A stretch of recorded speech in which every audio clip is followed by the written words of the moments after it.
Hello, this is Chris from Deus Ex Machina, and I'm with... Dave Townsend of Rampant Wolf Games. Say that with such reserve. Oh. And we are here to talk about, once again with my little piece of paper with this high-tech phone, and my phone's right over here, the top 5 game mechanics. So this, giving examples would probably be useful.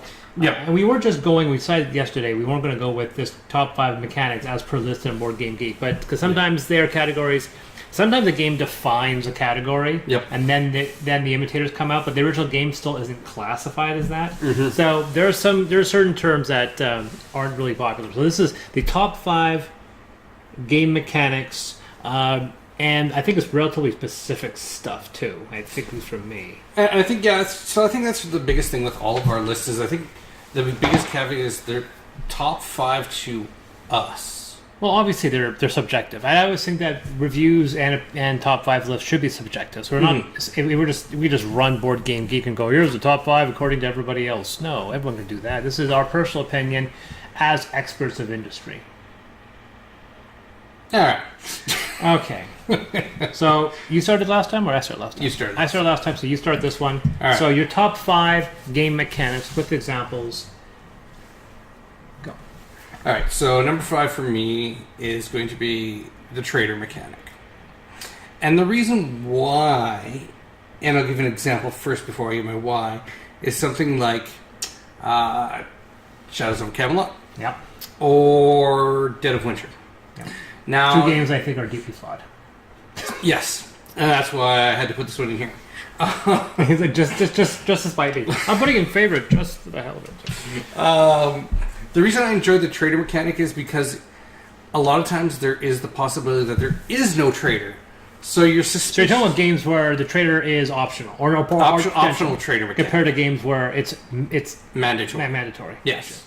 So the optional trader mechanic for me, I like because it always just kind of. Okay, do I actually trust House you? and Haunted Hill as well, in that example. Well, because that one has a house.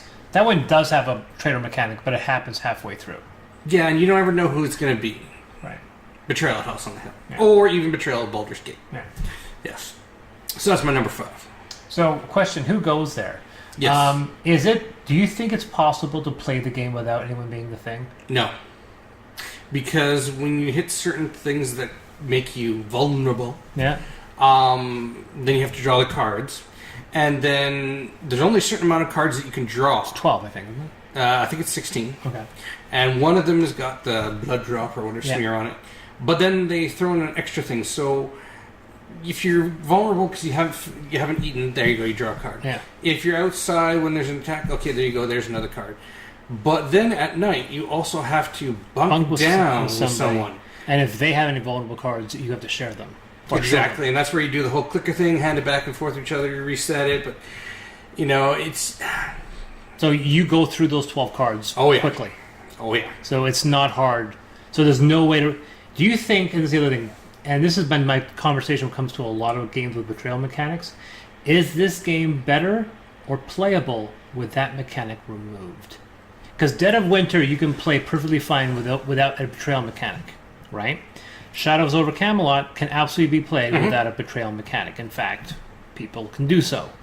In fact, the game is actually hard enough as it is. You don't need to add the betrayal mechanic to make it more difficult. With the betrayer in there, it becomes really, really difficult. You can play it without the betrayal mechanic, but there wouldn't be much point to it. However, I would also caveat with the fact that there is a game that does it better with the same source material, and that's the Thing. Infection. See, that's going to be the important thing, is whether or not, because the Thing, the Incident Outpost 2031, that has the IP. That's why they can call it the Thing. But it seems to be a much more low impact game.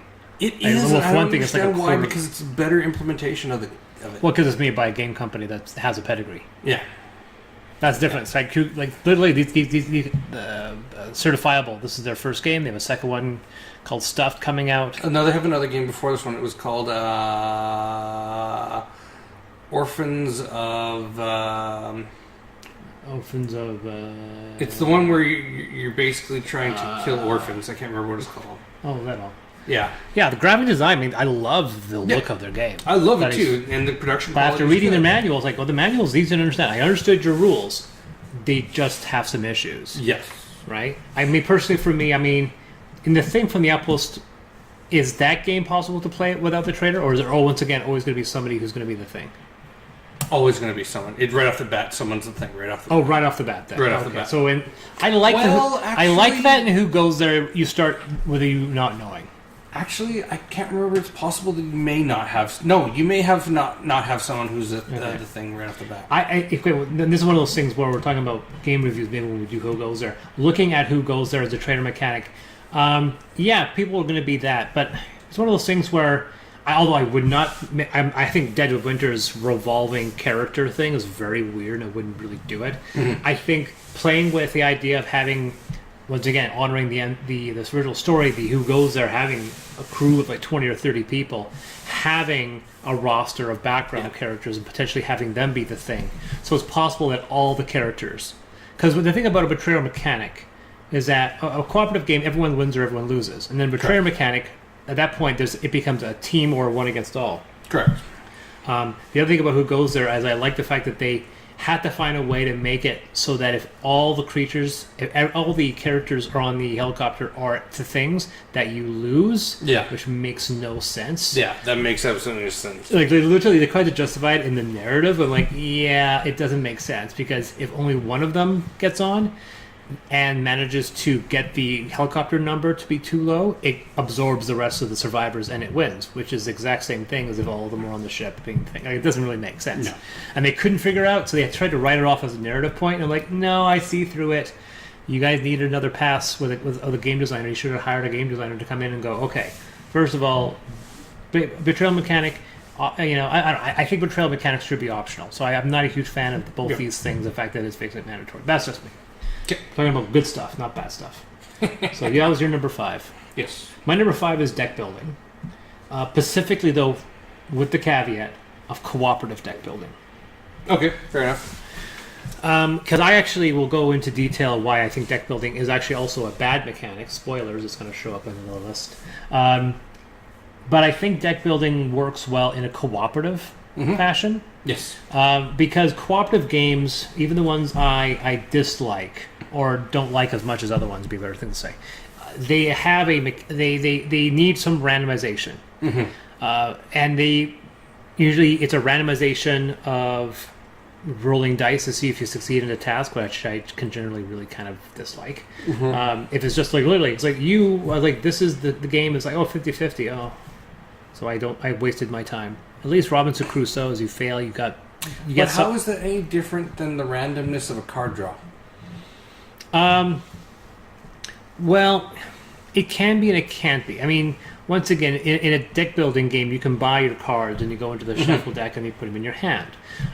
The reason I have issues with it as a competitive mechanic is that it's not the only mechanic. There are 4 or 5 other random numbers, right? And Will Wheaton was said in a blog post about the amount of randomization he wants in games, and he thinks like about a quarter of the game being random, which I think is way too high. I think it should be. I think it's low. We just played Istanbul, which is a game that's so much identical to these games up here, which is a Community Out of Shot, which is Century Spice Road and Eastern Wonders, which are fantastic tactical games because there's no variable. The random variation is the beginning of the game. Yeah.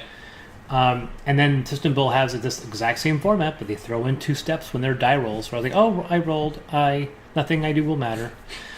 So for deck building, for cooperative games, though, there seems to be this insistence that there has to be some randomization, at least either at the beginning or as you go along to help offset difficulty or to alter the game as you play it so your players can adapt. Deck building is a great way of doing that because in a cooperative one, deck building is a huge random variable. Yeah. So we can swing a game outside of your strategy. However, in a cooperative game, everyone plays that same randomization, so no one's equally screwed. So I definitely don't mind it. I think there have been some good deck building. Obviously, all of the legendary games have been solid deck building. I felt that the cooperative version of Paperback is actually quite good. And even outside of that, there have been 1 or 2 competitive deck building. Super Motherload is got a fantastic deck building mechanic, but it's also fantastic because it breaks from so much of the covenant of deck building. There's so many things that are different than the other ones because the decks never get more than 12, 13 cards ever. It's a very small deck builder. And same thing with Gloomhaven. Gloomhaven is a deck builder. Yeah. Technically, it's got one aspect which is deck building, but I think deck building as a cooperative game is really neat because I like the idea of creating this little deck of your own design. And if you're all teaming up together, then it's an equal playing field. Legendary is probably a good example. A bad example is going to be right here, Hogwarts, which you can't see behind the microphone. That one is good, but every single additional game, they add more randomization. So now there's like 8, 9 different variables, which just makes your player input about 15% of the game. Yeah. So that's mine. That's my number 5, deck building. Number 4. Number 4 for me is Hidden Movement. And example of games would be Fury of Dracula, Scotland Yard. The recent Lord of the Rings game. Yeah, I haven't played that one though yet. The other one that comes to mind is Spectre Ops. Oh yeah, that's a game that I've been thinking about getting for a while. Yep. I don't know if Hidden Movement would go well with my group. Probably not, because if you get past a certain player count, there's also then a trader mechanic that gets introduced in it, which unfortunately Spectre Ops specifically, not in all. In Spectre Ops, yeah, not Hidden Movement. And with Spectre Ops, if you have the person who doesn't understand what being the trader means, then they can totally just hoop you. Yeah. Which happened to me because I had my my niece who was the trader. I knew she was the trader because she was on my side. Oh. But she kept... So she was part of the other team. She was part of the other team trying to get me. I'm skulking around the facility trying to get through stuff. And she kept helping them. Like, not just like a little bit, like pinpointing my location. I was like, could you stop? And then for certain times where she knew where I was, she would like make it so that I couldn't get away. She was like looking right at where I was going to go. And I'm just like... Be somewhere else. Be somewhere else. And she's like, oh, I didn't know that's what that meant. It's like, oh. So I guess... We had that problem playing Time Stories where it's like, I'm not going to it. Yeah. Trader mechanics, you got to explain it better. But again, you know what? I still like trader mechanics, but Hidden Movement. I love Hidden Movement. So that's my number 4. I think I would like Hidden Movement more. I go Fury of Dracula. Because here, what is a DM but hidden movement without a guy? Yep. I mean, you're controlling all the creatures. I mean, Hidden Movement is just you're playing Hidden Movement, except they are finally acknowledging the fact that the GM wants to kill all of you. Yeah. So games like Fury of Dracula or other ones like that, I would be definitely interested. I just don't know if this group would be into that. Fair enough. So that's your number 4. Yep. My number 4, number 4 and 3 are very related. I like the idea of building a player section and then making it tableau building. Yeah, hit the name of the head right there. Tableau building. The most colorful. My favorite example of this is Terraforming Mars. On Terraforming Mars, like you get all these cards lay out, and you feel you work on a system, and you get your tableau bigger and bigger. I love the idea. You're laying down cards. Technically, I think Century Spice Road is a tableau builder. No, they say the deck builder, but it's a deck. I wouldn't call it a deck builder. I mean, kind of, but it's more of a hand builder.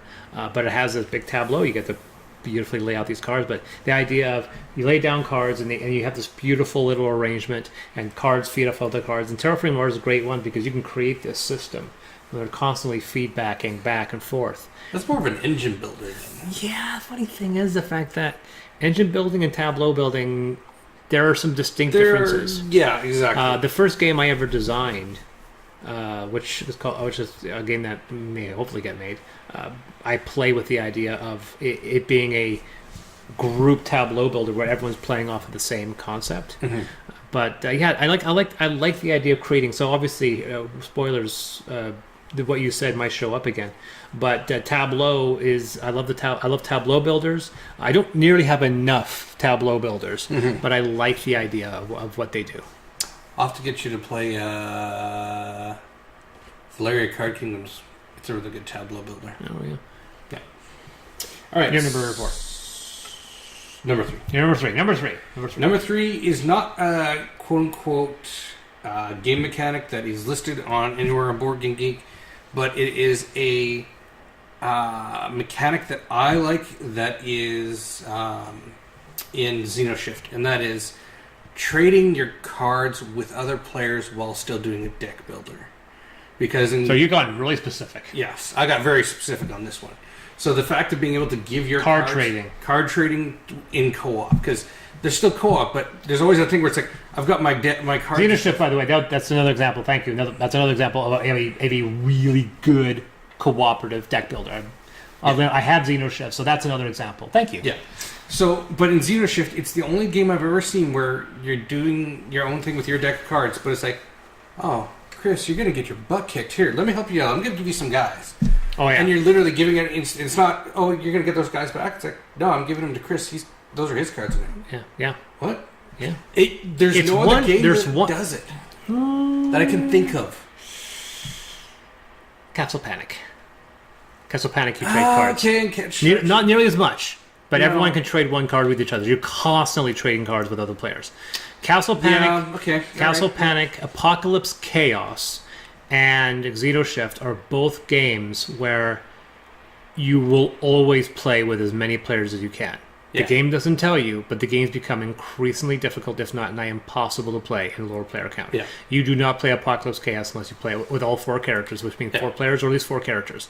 And the same thing with Xenoshift. You play with 4 characters or at least something. Like playing with 2 people is a nightmare. Yeah. You do not play with 2 people. And see, for me, the reason I enjoy it is because it involves that character or that player interaction. Because so often it's got to the point now where you sit down to play a board game, people are just kind of like when it's on their turn. Saying, "Yeah, yeah, no, I'm paying attention." That's one thing I like about cooperative games is that a good cooperative game, and the vast majority of what I have, everyone has to pay attention at all times. Yeah, That's one thing about Castle Panic that sometimes I don't have that problem. Because Castle Panic, you can zone out a little bit. But Xenoshift, a whole bunch of other games, everyone's actively involved in what they have to do. yeah.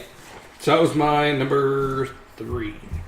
My number 3 is I already talked about, and that's engine building, which is so like number 1, 2, like 1, 2, and 3 are so very close to each other. It was really difficult because I love engine building. I think as a uniform large concept, it is probably my favorite. These other ones are more generic ones, but I love that system. It's not defined yet in Board Game Geek. There's no engine building genre. They don't have enough games on there because we see here Scythe, which is a perfect example of an engine builder, isn't listed as an engine builder. There's another one that's an engine builder, but I can't remember off the top of my head which one it is. Maybe Terraforming Mars. Well, Terraforming Mars, the only part that's an engine builder, like the cards are a tableau, but the actual little system that you move your tokens that everyone knocks over and you can't remember where they go, that's an engine builder. The reason why I didn't put that one as an example, and it's more of a tableau builder, is that at the end of the game, those variables alter very little. Yeah. Right? They can move a little bit here and there, but at Scythe, the whole point of the game is you maximize your game engine by the end of the game. I know we just played Arcane Academy yesterday, and I thought that was a hand game, but that is totally an engine builder. They say it's you're basically linking tiles on your card, and as you link one, you can do another action as linked to it, and then you put an action token on it. So very quickly, Nicole didn't really do it as well because she didn't realize I had this line of actions on my tableau on this hex board on this little scoreboard. I was like, I do this action, and that allows me to do this action. The next turn, I can do this action. I can do this action, and then I do this action again, and do this action. Yeah. And I do this action. I do this one. I can do 2 actions every single turn, and I could do just repeatedly over and over and over. And then one of those actions allows me to wipe out my action board, allows me to restart right from the beginning without wasting it. It was a crazy combo. Engine builders are also the one game where it's an accelerating game. Yeah. 0 to 5 to 10 to 20 to 60 to 80 to 160 to 320 and the game is over. Exactly. Like when you think, oh my god, this game take another hour, and then 10 minutes later it's done. Yeah. And that match, I thought Arcane Academy, it took us 10, 15 minutes to get for us to claim our first 2 assignments, and the last 4 took like 5 minutes. Yeah. It's like it was just rapid fire. Another game that builds itself heavily as an engine builder, actually says the word engine builder, is Space Base. Yes. Yes. That's That's the one I was trying to think of. That's yes. the game that's almost entirely engine building, and it builds itself as engine building. I like that because that's all it is. No moving things around. It is an engine builder, and that's all it is. And I love the game for it. Yeah. Not hot on its graphic design, but for a $35 game, you can't go wrong. So that's my number 3, engine building. All right. So my number 2, I'm not going to spend much time on because we've talked about it a lot, which is deck building. Oh, So all right. that's my number 2. Oh, come on. Do you have an example? Just generic deck building? Like, not even... It'd be going back to... I had a caveat in mind. Legendary Encounters and Xenoshift are my top favorite deck building. Now, of course, my wife would throw in Ascension, but I don't like Ascension because she always kicks my butt at it, and I don't like it because of that. I like it. I like Ascension. He's coming for you. Yeah, no, I mean, deck building... I have a love-hate relationship with deck building. I actually really like the idea of deck building, but I like the deck building the way Dominion and Xenoshift and Paperback did it with these fixed decks. So it's like the random variable is your deck, Yes. right? Yep. But it is a good format. I do enjoy a little bit of deck building. Yeah. All right, so is that on me on 2? Yeah, you're number 2. I'm on number 2. One of my all-time favorite games of all time is Alien Frontiers. Yep. One of my favorite cooperative games is Apocalypse Chaos, which I just mentioned. Yes, that game suffers from the problem I just mentioned, where you have to play with 4 people because you can trade resources, and any game where players can change resources, the more players, the better. But both those games have a mechanic I love, which is die placing. I actually have some issues with die rolling. A lot of people go, I love chucking dice. Everyone likes chucking dice. But like Will Wheaton, some people just feel cursed with dice. Yep. Like playing Istanbul yesterday. I had a really good strategy in Istanbul, but not a single time I ever roll a die, and the game arbitrarily had these 2 places on the board where you roll a die, did the die rolls work in my favor. But they worked in Nicole's favor. Hey, here's a shock. She won the game. I think our strategies were both very, very sound, but she went off with a victory because I had 2 bad rolls. Yeah. And I have real issues with games where, it's like, no, you don't roll dice to see if your pawn moves forward in chess. You just play the game. But I like dice rolling when it can alter a landscape, and then you have to adapt to that landscape. And I like die placing, and there's a whole bunch of die placing. And there are good die placing games and bad die placing. The bad die placing games are when you roll your dice and you can't do anything. A good die placing says you have options A, B, C, D, E, F, and G. You roll the dice, you have A, B, E.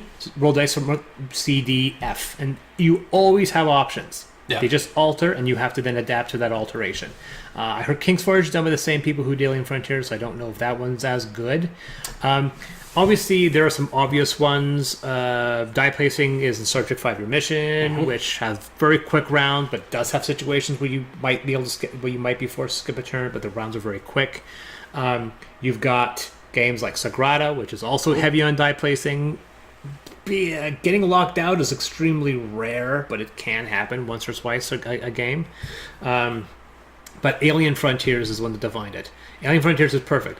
You remove one element of Alien Frontiers, the entire game collapses into misery. Yeah. But the fact that they made a point that there's never been a game ever in Alien Frontiers where somebody got locked out. You can make things difficult, but you can never lock a player out. You can always do something. And I love the fact that you can adapt. Am I going to roll a 6? Yes, I'm going to roll a 6. I'm going to put down a colony.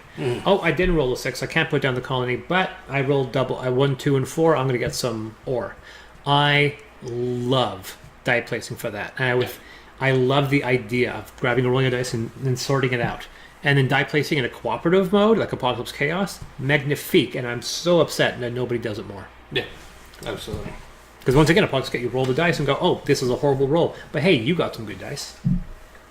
My dice are good for you. And then we work, and we make the system work. Yeah. Her and I have not lost a game of Apocalypse Chaos despite coming close, because despite that random variable, it's a completely beatable system. Yeah, exactly. So that was our number 2, die placing. All right, for number 1. Okay, so you win. All right, so for my number 1 for top game mechanic, and this one is going to get a lot of people. They're going to, I have never heard people say this is a good one, but I think it is. Not even like that, but it's the best one. App integration. I'm just gonna step away. So is alone, so everyone can. Okay. So anyway, I number understand one was why app integration. App integration. I'm not against you on this. I think it can't. I'm actually impressed. Thank you. I want you to please get some skin because I think that was a brilliant poll.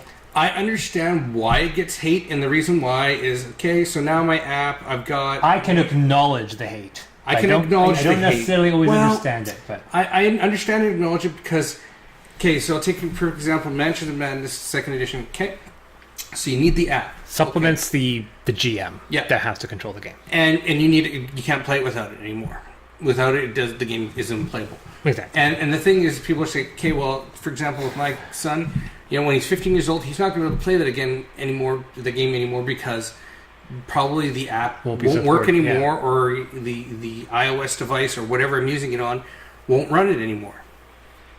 But there's ways to mitigate that and still have them be usable down the road. Yeah, for one thing is that, at least for me, almost every game that has app integration has a Steam variant. Yes. And you're always going to be able to play that. Or a website variant or something you can download. Yeah, Exactly. like Mansion of Madness, like I said, the computer that's Yep. recording this has apps on it right now Yep. for Mansion of Madness and First Martians. Exactly.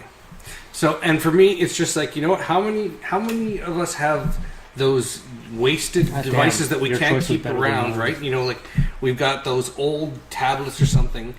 Guess what? That tablet, just tuck it in the box with the game. If it still runs the app, who cares? Like that's now the tablet that runs for the game. Who cares? Yours is better than mine. So that's my number one, app integration. No, app integration is fantastic. I wish I had put that for my number one, but I'm not even bluffing. It really isn't my number one. No, app integration is really good. I think it's the reason why people crap on First Martians, and I did Yep. a whole review where I was defending its use, and I think it really works. App integration is brilliant in Mansions of Madness. It's also critical in games like Rising 5, where Correct. Yep. without that, that's basically it. We're talking about Mask of Moai, which is a VR assisted game. The whole point is that people go, there's only one argument. Not even people will say, well, what happens if I can't use the app? That's a very light argument in my opinion. I think the vast majority of people were saying, if I wanted a digital game, I'd buy it, and that's always been the thing. Yeah. But then the irony is the fact that so many games have digital variations that people go Google over, and then the second thing was games that are aggressively analog come out with third-party app assistance. Correct. Like, Yes. Exactly. How many games? Okay, I'll give you a perfect example one. This is the ultimate, one of the first board games ever, I would say probably, and there is so much app integration in that. D&D now. oh, Your D&D apps to fourth run edition. your sheets. D&D 4th edition. Like- was the whole point of D&D 4th edition was to sell people on online use. Yeah. And it was aggressively resisted by people. Yeah. They came out with 5th edition, and now people are embracing that because I think 4th edition was just, they did it too quickly. Yep. They needed to be more gradual. Yeah. And now 5th edition embraces, now there's not one, not two, but 3 companies that do completely digital interfaces for D&D. Yep. I, despite saying I agree with you with app integration, will never touch an app for D&D. Fair enough. I'm purely analog for D&D. Fair enough. But that's also because I use rules and settings that would make it incompatible with any online helper. I use my own setting. As you know, I'm a D&D writer. I write D&D, so I use my own setting. I'll use my own character races, and so they are incompatible. Although not anymore, big plug, because Ultramodern is coming out for Fantasy Grounds and a whole bunch of other ones. So you will be able to play my games. With an app. Plug. All right. Number one for you. Number one for me, the reason why I play D&D, going back to what you said, is not for rolling dice and loving my character, because I've been playing D&D since I was a fetus, and that's a very, very long time, and I can safely say that D&D is a very bad game. I love it to death. It's a bad game. The reason why it's a bad game is that it's not designed to be a game. It's designed to be a social, Yes. interactive Social experience. Yeah. As much as any other social game that people play when you're not rolling dice or moving across a map. Yeah. So that's what my number one of all time is storytelling. Fair enough. Games where the objective is to create a story where the theme, the mechanics serve the theme, not the theme serves the mechanics. Some of my favorite games, well, my fiance, God bless her favorite games of all time are all abstracts, and those are ones where the theme services the mechanics. The mechanics come first. I like games where they want their theme, they want their story, and then they make the game fit. Yeah. Robinson Crusoe, First March, they're both games where they wanted to make, this is their end result. Yeah. How do we make that game, how do we make mechanics fit into it? I have been worked on 2 games, and both games started with an end state. What's the story we're trying to weave? How do we make that system work? I wish certain games, even games behind us that we can see, were more narrative. I wish Scythe was more narrative, and of course the Rise of Fenris, which just came out, apparently does exactly that. Yep. But Mice and Mystics, Legends of Andor, First Martians, Lord of the Rings, Robinson Crusoe, these are all games that will tell a story. And of course the coup de grace, the Kingdom Peace, the Resistance, Gloomhaven, really enforces the idea that it is a perpetual world. It is building itself. Yeah. Then, of course, there's games apparently that people say it does it badly, and we've mentioned Legend of Arabian Nights. Tales of Arabian. Tales of Arabian Nights, which is also heavy story-based. Yes. But the story doesn't link together at all. No. Well, and what is that? There's a board, call it a board game, but it's a box with a bunch of books. Legends of Dragonholm, or... It was getting a hype on equal level of another narrative game I'll mention called Fog of Love. Fog of Love is another fantastic, completely narrative game. Mm-hmm. I really like the way it works. And Legends of Dragonholm, I think it's called. I'll put the actual title up. It's usually billed in the exact same breadth as Fog of Love. There's articles that saying these are the 2 best games of that year, Fog of Love and then this game. Yeah. And it's just a bunch of choose your adventures. Just a bunch of big choose your own adventure books, and then we have choose your own adventure box games coming out. Yeah. Right. I love games that service the story. Choose your own adventures. I love. When I play computer games, if the computer game doesn't have a story, you're not going to get 40 hours out of me. Yeah. I played Mass Effect Andromeda to its completion, which I know very few of you have done, because I wanted to see how it ended. Turns out it actually ends pretty nice. The middle act is bad. It drags on about 20 hours longer than it should, but it has a better ending than Mass Effect 3. I know it doesn't say much, but you guys know where it's coming from. So that's my number 1, storytelling. I do like app. I should have put app integration. I should have kicked Tableau or deck building out.